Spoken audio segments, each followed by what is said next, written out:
Bueno, muchas gracias por la presentación, la introducción, y me fascina realmente escuchar las preguntas, porque es un poquito abrumador, porque todos los que dicen que yo tengo la respuesta, y ciertamente no es así, así que voy a hacer lo mejor para tratar de responder algunas, pero ciertamente no puedo estar a la altura de esas preguntas.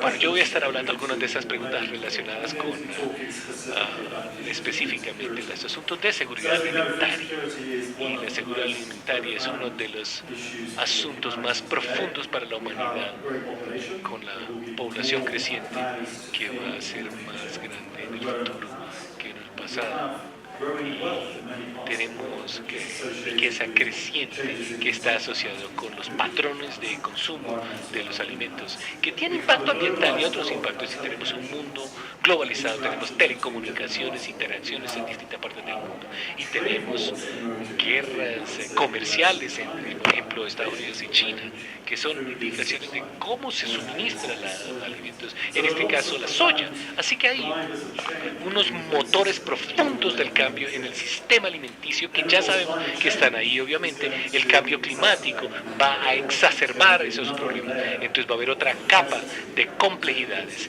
de dificultades dentro del sistema de seguridad de alimentos, y esto va a tener impactos sobre el rendimiento de la cosecha, dónde crecemos, del consumo del agua, la irrigación, la disponibilidad de las enfermedades, de pestes. Así que hay muchos acentos que van a tener un impacto sobre la seguridad alimentaria. Pero hay otra dimensión más, y esta tiene que ver con la mitigación basada en tierra para mitigación del clima. Y sí, sabemos que eso va a tener impacto sobre la seguridad alimentaria, pero sabemos cada vez que algunas de las medidas para mitigar el cambio climático se pusieron en sí mismo para tener problemas de seguridad. Y algunos de los conferencistas anteriores empezaron a hacer alusión a algunos de esos asuntos que vamos a tratar de escoger, y primordialmente empezar a mirar los asuntos del consumo, así como del lado de suministros y del cambio de uso de la tierra. Y estas son la gráfica que Alma puso, y más o menos presenta el raciocinio para que el mundo considere la mitigación basada en la tierra, y tiene que ver con estas emisiones netas negativas. Tenemos muy pocas tecnologías con las cuales podemos extraer carbono del medio ambiente. Sembrando árboles y bioenergía son dos de las tecnologías que están disponibles, y esta es una cita de Alma, que es algo que dice una reducción, y la reducción antropogénica de las emisiones de gas invernadero depende de un uso drástico, cambio y medidas de mitigación de cambio climático para poder lograr el acuerdo de cambio climático de París. Entonces tenemos que enfrentarnos nosotros con la mitigación basada en el uso de la tierra. ¿Y qué es eso? Eso es realmente todo un conjunto de opciones que tenemos disponibles para nosotros, y tenemos que pensar acerca de qué es lo que son. El primer conjunto de opciones tiene que ver con reducir las emisiones de gas invernadero del sector agrícola, del sistema de alimentación como tal. Para mejor gestionar esos sistemas para criar ganado y demás, entonces si lo hacemos adecuadamente podemos restaurar diferentes ecosistemas, podemos mejor manejar diferentes sistemas y incrementar la energía en esos sistemas. Esas son ideas que podemos utilizar para reducir las emisiones, pero igual realmente pues no nos va a llevar al punto donde removemos estos gases, esas emisiones de la atmósfera. Pero no voy a hablar de esos problemas porque esto va a ser como una charla diferente para otro día. Pero lo que sí vamos a contemplar es el tema principal de este simposio de la atmósfera y las consecuencias de la misma. Quiero enfocarme en las consecuencias en esa competencia para los terrenos. Entonces, como ustedes bien saben, bioenergía y reforestación, desforestación, incluyendo usos agrícolas. Entonces, la competencia para el terreno es el mismo de siempre y quiero empezar mostrándoles los problemas básicos que continúan, pero también continuar y reflejar si podemos encontrar una solución para estos problemas, un mejor uso, un uso más eficiente como solución. Entonces, esta ilustración nos muestra que es un recurso finito, la tierra es finita, no tenemos un recurso infinito, tenemos diferentes demandas también en el uso de estos suelos, las ciudades en las que vivimos, protección de biodiversidad, protección de los suelos, protección alimentaria, seguridad alimentaria y demás. Entonces eso es una competición masiva entre los diferentes usos de esos terrenos y como sociedad necesitamos empezar a reflexionar en las decisiones que podemos tomar para mejor utilizar esos recursos y mejorar, incrementar los beneficios que podemos sacar de esos recursos. Entonces aquí hay una gráfica un poco compleja que les voy a explicar, que nos da una idea de los intercambios que tenemos que abordar. Entonces es un estudio para tratar de estudiar proyecciones a futuro desde hoy hasta 2050, mirando cómo podemos alternativamente utilizar diferentes los terrenos. Es lo que le llamamos un abordaje para lograr diferentes temas y esos diferentes logros, y eso se trataba de más enfocándonos en la comida y suministrar comida para la población, en cuanto a las mínimas calorías necesarias, y tratando de hacer eso entre el 15%, el límite de 15% de superficie. La idea ahí es que no queremos expandernos más hacia el espacio disponible para usos más amplios en el ecosistema y biodiversidad, pero también en ese análisis queríamos determinar si podemos incrementar o lograr llegar a ciertas metas de biodiversidad, y estamos tratando de duplicar plantas que producen energía de primera generación, básicamente plantas de comida que también se pueden utilizar para energía, maíz, para bioenergía, para bioetanol, aceite y otras plantas. Entonces, el análisis lo que nos muestra es que cada una de estas líneas, lo que no podemos ver es que hay 200.000 líneas individuales en esta gráfica, y cada una de esas líneas representa una pasada con el modelo que estamos utilizando, y utilizamos esas 200.000 modelaciones para mirar los diferentes parámetros en este modelo. ¿Qué podemos hacer en cuanto a cambiar cómo opera nuestro sistema alimenticio, y mirar la parte de suministro, pero también la parte de las demandas? Entonces lo que la curva azul muestra es dónde podemos lograr nuestra meta para 2050, para duplicar la producción de comida. Entonces hay muchas situaciones para poder lograr eso, y de hecho la línea de puntico nos muestra la zona promedio. Entonces en muchos de esos escenarios podemos lograr seguridad alimentaria global si miramos únicamente a la población, y si tratamos de hacer eso para tratar de limitar la zona, esas son las curvas amarillas, entonces estamos tratando de enfrentarnos con varios otros problemas diferentes. Esa es como el margen global, y estas amarillas casi que logran las expectativas, pero la última meta que tenemos que cumplir, nos dimos cuenta que había únicamente una de casi dos para tratar de lograr los tres metas, y lo que vimos de ese análisis es que no podemos lograr las tres metas, los tres objetivos que teníamos. No es posible, y eso serían las condiciones actuales en las asunciones sobre cómo trabaja el sistema.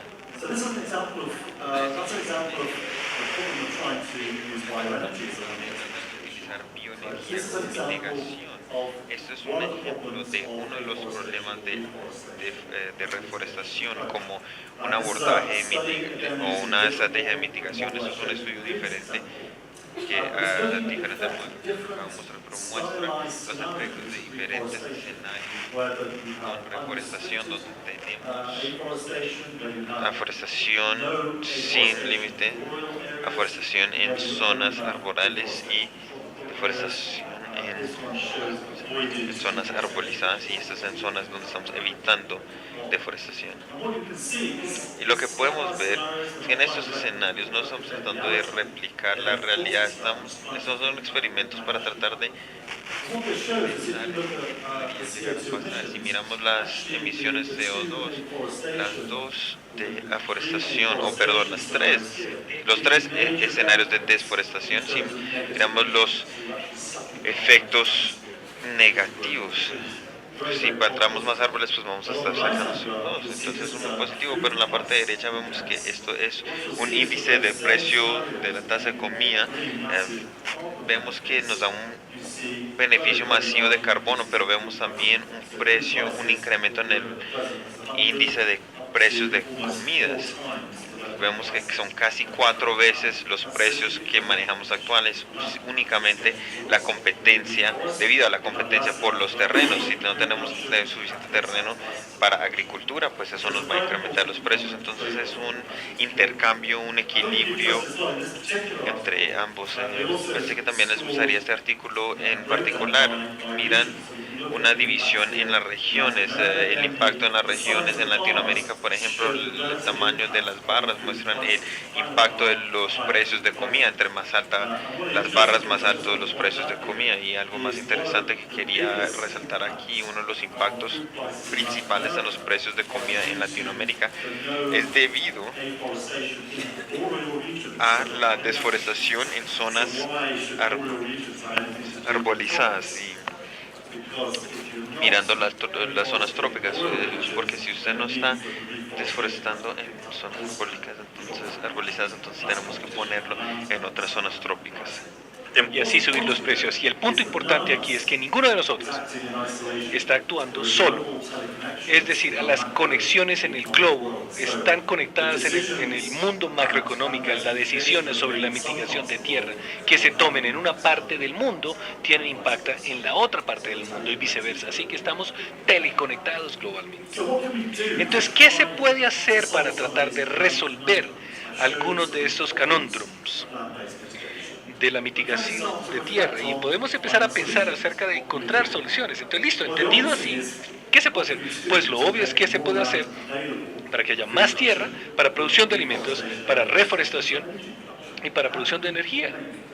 ¿Cómo podemos hacer que más tierra está disponible? No vamos a construir más globo terráqueo porque no podemos crecer el mundo. ¿Pero qué se puede hacer? Podemos actuar en dos lados de la ecuación en términos de sistemas alimenticios. Del lado del suministro, si incrementamos la productividad de alimentos, se necesita menos área para producir la misma cantidad de comida. Es una relación sencilla. Entonces, desarrollo biotecnológico tiene una cabida en este problema como solución. También podemos explorar reducir las pérdidas, es decir, si no desperdiciáramos mitad de las cosechas o algo, si no se nos pudre, si no la malgastamos en nuestra cadena de suministros, en la distribución de las comidas, eso significa que hay que producir menos comida. Hay más tierra disponible, por ende, para otros asuntos.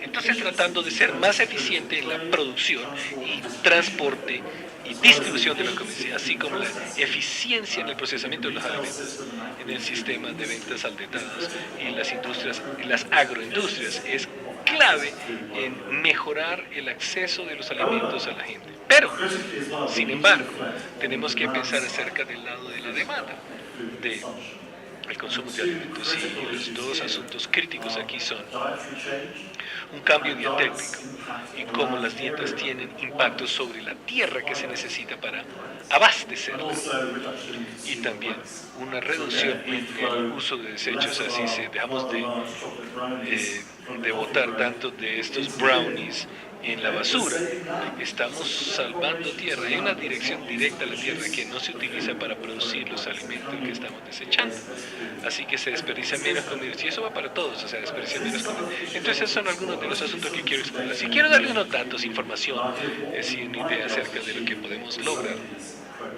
con algunos de estos abordajes. Primero que todo quiero mostrarles, tengo hablar un poquitico acerca de dietas, porque eso siempre es divertido. Miremos algunos de los asuntos asociados con la dieta. Ahora, mire, concéntrese en la gráfica de la derecha y demuestra el área que se requiere globalmente. Todos son datos del globo.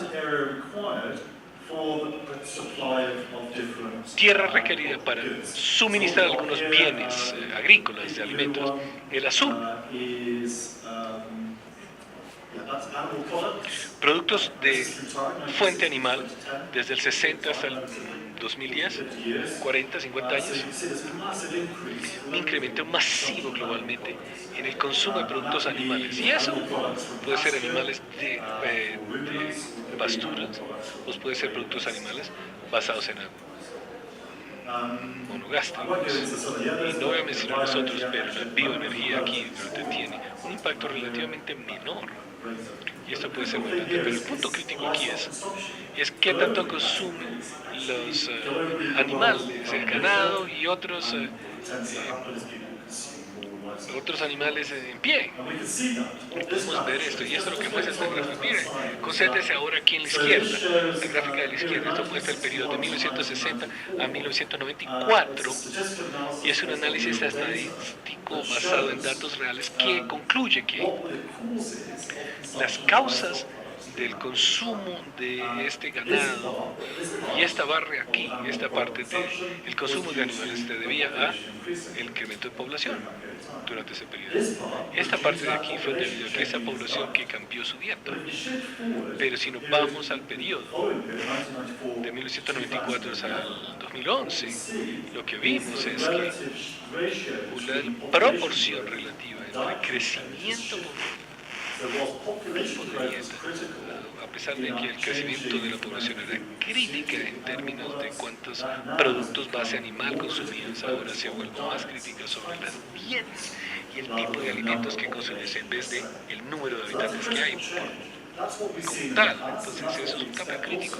Eso vimos en el pasado y creemos que la tendencia es así para el futuro. Entonces mira, aquí es divertido. ¿Alguien aquí es de Estados Unidos? Una sola persona. Mis disculpas por usarla a usted como ejemplo. Pero no se preocupe. Hay una salvedad porque hay para todos. Lo que este diagrama demuestra es que hicimos un experimento. Escogimos 2 países del mundo que pensamos que tendrían unos hábitos de consumo muy diferentes. Escogimos a los Estados Unidos, que pensamos que sería un alto consumidor en términos de calorías y también de productos en pie, como cárnicos.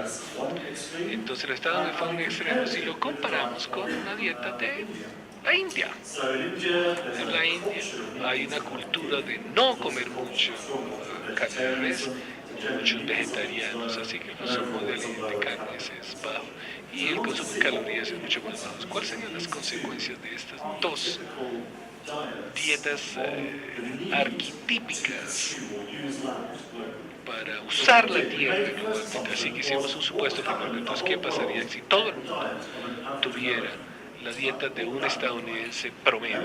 Y dijimos, ok, ¿y cómo sería el mundo? Y podemos comparar eso con todo el mundo comiera como come un hindú promedio.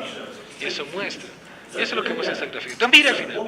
Sí, vamos, aquí es el índice del 50% y es la gente que se apropia de la tierra para alimentos. La apropiación de los humanos para darle a esos alimentos entonces va de 0% a 100% de la superficie del globo terráqueo. Y entonces aquí lo que vemos es que si todos en el mundo, la población comiese como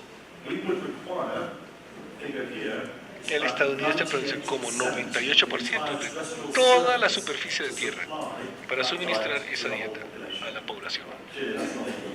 Eso no es viable, claramente no es. Hay una área de eso es como 38%, que es la línea donde estamos, eso es lo que estamos en. Así que si no cambiamos el área, necesitaríamos como 2 planetas y medio para suministrar a todo el mundo con una dieta estadounidense. Y la política aquí muestra realmente una descomposición. todo eso. Y aquí donde dice cantidad, eso significa la toma de calorías y el promedio en Estados Unidos es más de lo que se requiere. Y de eso hablamos más tarde, porque es un factor crítico y el perfil da el tipo de alimentos que la gente puede consumir, que si es base cárnicos o base vegetales. Ahora si no va a ver los hindúes, que ustedes probablemente se dan cuenta, ya miraron aquí que si todo el mundo comiera como lo que come un hindú, requeriríamos menos del 20% de eso. Es casi la mitad de el área agrícola que se necesita hoy para darle comer todo eso sobre una dieta perfectamente razonable y nutrida, plenamente nutrida. Y entonces eso es bioenergía, y eso es etcétera, etcétera. Y yo estoy diciendo que todos no tenemos que ir a comer a lo hindú y chicken tikka masala. No. O bueno, vamos a hablar de los pollos más tarde, así que no vayan por chicken tikka masala, que es pollo, tikka masala, sino que sí da el rango de posibilidad de cuánta tierra podríamos salvar al cambiar las dietas. Y pueden ser un gran impacto. Ahora, ¿dónde entra Colombia aquí en esta evaluación? Eso siempre es importante. ¿Alguien sabe dónde queda Colombia? Vale, bueno, no solamente lo voy a mostrar ahorita, lo voy a mostrar a todo el mundo. Y entonces es exactamente el mismo cálculo. El índice medio, y así que de 0 a 100, y nótese ahí, la leyenda va un poquitico más allá de 100, y estos son todos los países del mundo, y así que si usted toma Australia, eso significa cuánta tierra uno necesita para que todo el mundo coma una dieta australiana. Así que la sálveda para la dama de Estados Unidos. Estados Unidos no es el peor país, no lo es, ¿ok? Así que si eso ayuda realmente, el peor es Nueva Zelanda. Alguien aquí de Nueva Zelanda, así que si usted llega y si se esconde está bien, seguido por Australia y luego el otro es Argentina. Sí, es uno, consumen res como eso sí. Y es el motivo por eso. Y estos países requieren como 133% de el mundo para darle comida. Así que su dieta no va a funcionar. Colombia, ¿dónde están ustedes? No están muy bien, pero están en el 60 al 80% de la tierra. Así que ustedes requerirían, si ustedes fueran un promedio, van a requerir el doble de lo que estamos utilizando para proveer comida para los humanos. Así que ahí se dice, no voy a mirar a Europa, eso es terrible, ahí que me da vergüenza. ¿Sí? Ok, solamente para mostrar que esto está cambiando muy dramáticamente con el tiempo. Tenemos países como Estados Unidos y Reino Unido que están allá. Es insostenible. Tenemos que mirarnos en el espejo y reducir estas maneras y ver cómo consumimos la comida. Bueno, aquí está Brasil. Eso es uno de los punteados. Eso es uno de este incremento masivo en el tiempo en la apropiación de tierra para el consumo de la dieta del brasileño. Así que realmente está cambiando. China se está disparando también. Y esto solamente refleja el cambio de plantas a cárnicos. Y no voy a enviar mucho de esto, pero realmente es el mismo concepto que antes. Pero solamente le muestra a uno que hicimos otro experimento.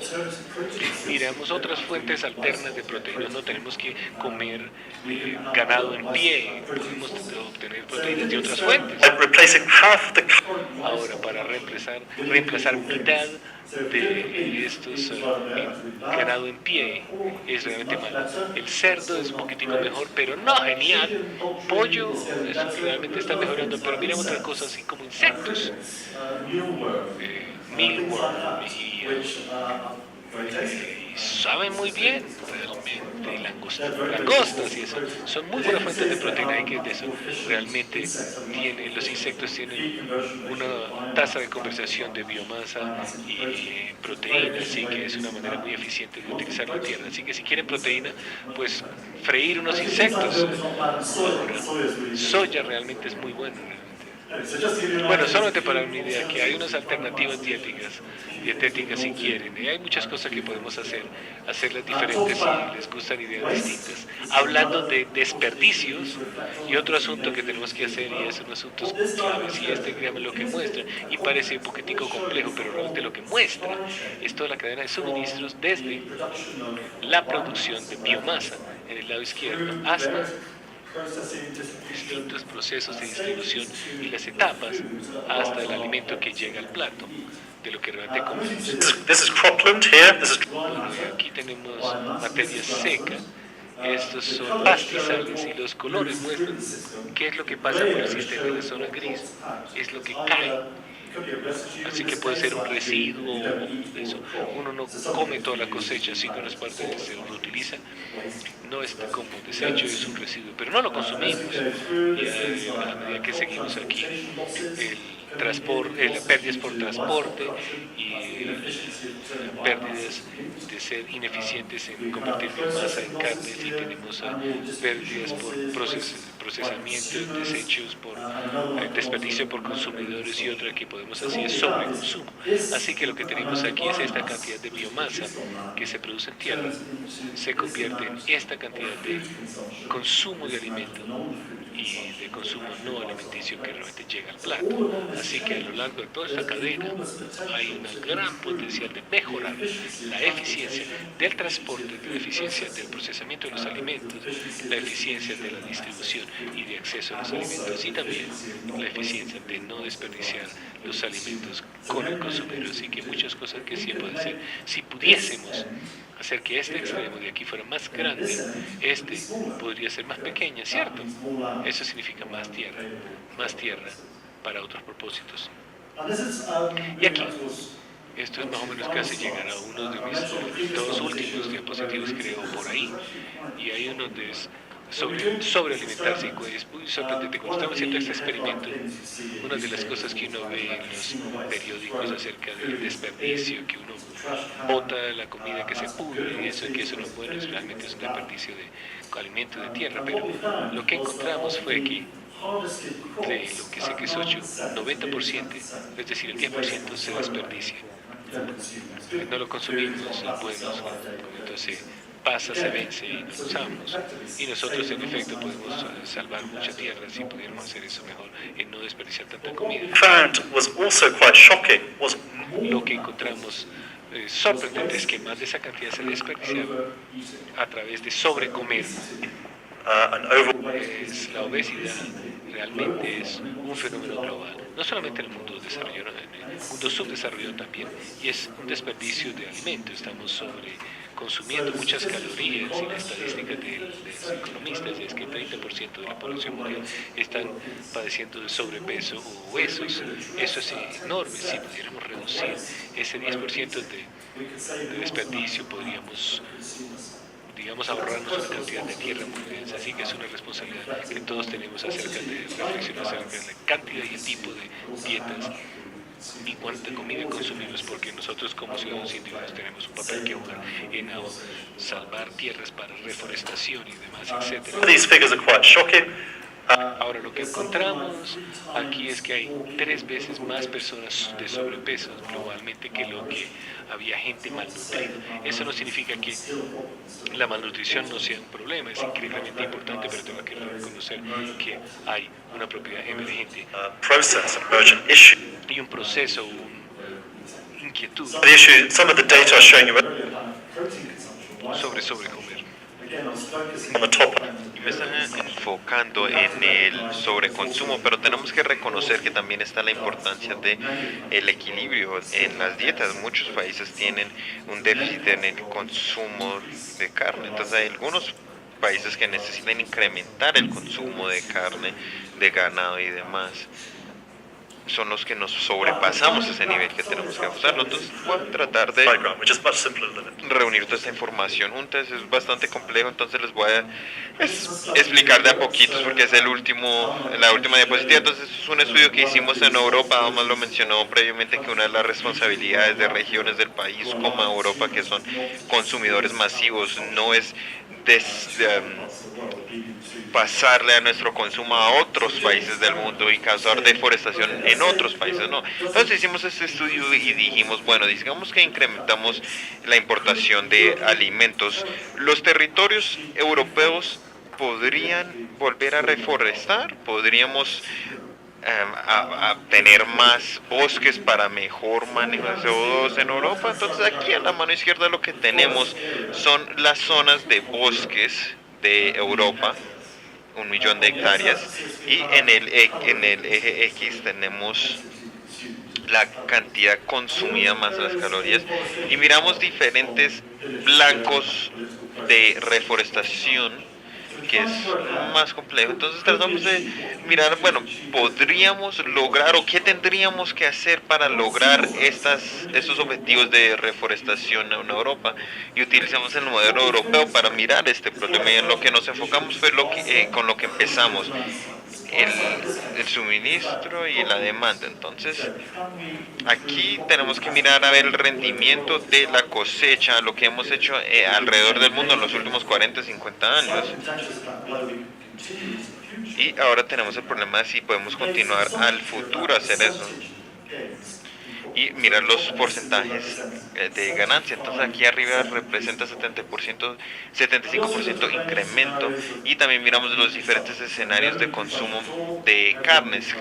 Cero consumo de carnes, todos nos convertimos en vegetarianos, reducimos carne, reemplazamos la carne de res por otras proteínas o por alimentos de planta. Entonces, si queremos llegar a cualquiera de estos objetivos, si miramos el color de los puntos, todos son azules. Entonces eso quiere decir menos carne o nada de carne. Y también asumimos un rendimiento de nuestra cosecha muy alta, esos entre 65 y 70% incremento en el rendimiento, si queremos mantener el consumo de calorías en Europa el mismo que tenemos actualmente. Entonces eso es lo que nos muestra, es que si no hay un cambio profundo en el sistema europeo en cuanto al rendimiento de cosechas y patrones de consumo, no hay ninguna manera de incrementar la zona de forestación sin desplazar a ciertas comunidades. Y en otros escenarios, por ejemplo aquí los que son como rojo, café, eso es sin cambio en la dieta. Eso lo que asume es una reducción masiva en el consumo calorífico. Hay muchas desventajas y muchos puntos para reflejar desde todas las sociedades del mundo, especialmente en zonas como Europa. Muchos puntos para retomar. Entonces, eso es para cerrar, que no hay suficiente terreno para llevar todos los servicios de ecosistemas que se espera de una población que crece. Hay compromisos necesarios, cambiar el desperdicio, cambiar las dietas, incrementar la eficiencia. Tenemos que enfocarnos en la parte de los suministros, de la oferta, reducir el impacto en el ambiente de otras formas. La biodiversidad es crítica también, pero no nos podemos escapar del hecho que en la parte de consumo, especialmente en cuanto al consumo de productos animales, es crítico cambiarlo, y la mitigación para el cambio de clima es importante. No podemos ignorar esto, lo tenemos que hacer rápido, no podemos esperar que esta mitigación cambiando a alimentos de base planta va a cambiar y resolvernos todos los problemas, ¿no? Eso es difícil justificar todos esos cambios en este tiempo debido al impacto en la seguridad alimentaria y los precios. Entonces ahorita no suena tan positivo, pero muchas gracias por su tiempo.